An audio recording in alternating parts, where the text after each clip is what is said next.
পাকা আম খেয়ে যখন একঘেয়ে হয়ে যাবে আর খেতে ভালো লাগবে না, তখন এই আম ও তার সাথে এক বা দুটো উপকরণ দিয়ে এই রেসিপিটা বানিয়ে দেখতে পারেন। যে খাবে একবার খেতে চাইবে বারবার। নমস্কার বন্ধুরা, ভাই বোনের হেসেল ঘরে সবাইকে স্বাগত। আজ আমি বানাবো গোবিন্দভোগ চাল দিয়ে আম দুধের ক্ষীর। ভিডিওটি কেউ স্কিপ করবেন না, পুরো ভিডিওটি দেখার জন্য অনুরোধ রইল। আজকে রেসিপির জন্য আমি এখানে নিয়েছি দুটো পাকা আম। এবার এই আমগুলো কেটে এর থেকে আমি শাঁস বার করে দেব।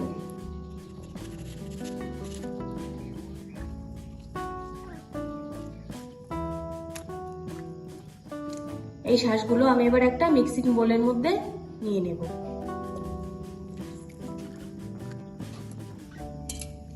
আম থেকে আমি সব শাঁস বার করে নিয়েছি। এবার একটা মিহি পেস্ট বানিয়ে নেব।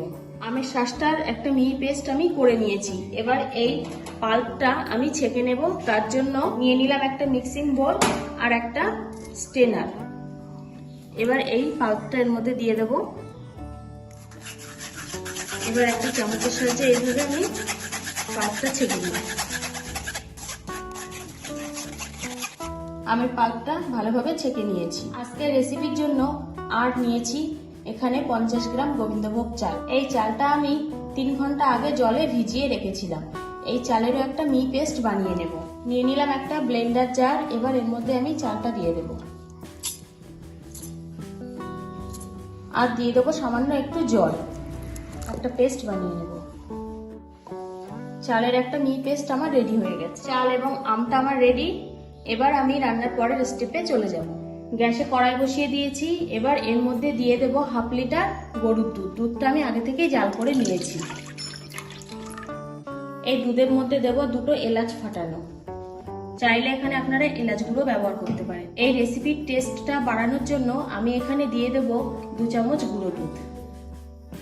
গুঁড়ো দুধটা লিকুইড দুধের সাথে ভালোভাবে মিশিয়ে নেব।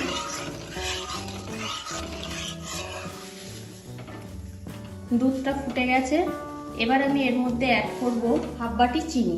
মিষ্টিটা অবশ্যই নিজেদের স্বাদ বুঝে দেবেন। চিনিটাও মিশিয়ে নেব ভালোভাবে।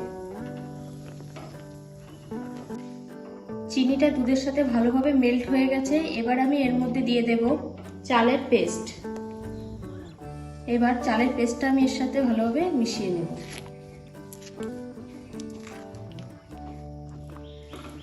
চালের পেস্টটাও দুধের সাথে ভালোভাবে মিশিয়ে নিয়েছি। এটাও কিন্তু আমার রান্না হয়ে গেছে। এবার আমি এর মধ্যে দিয়ে দেব আমের পাল্পটা। আমের পাল্পটা এর সাথেও মিশিয়ে নেব।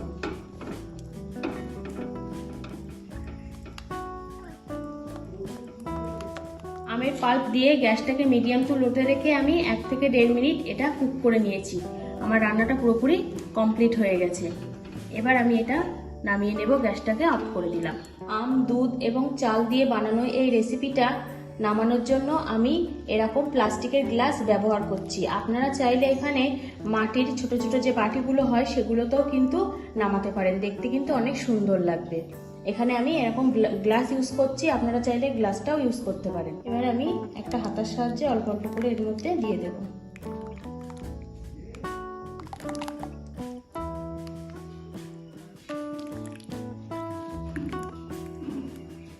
এবার আমি উপর থেকে একটু ড্রাই ফ্রুটস ছড়িয়ে পরিবেশন করব।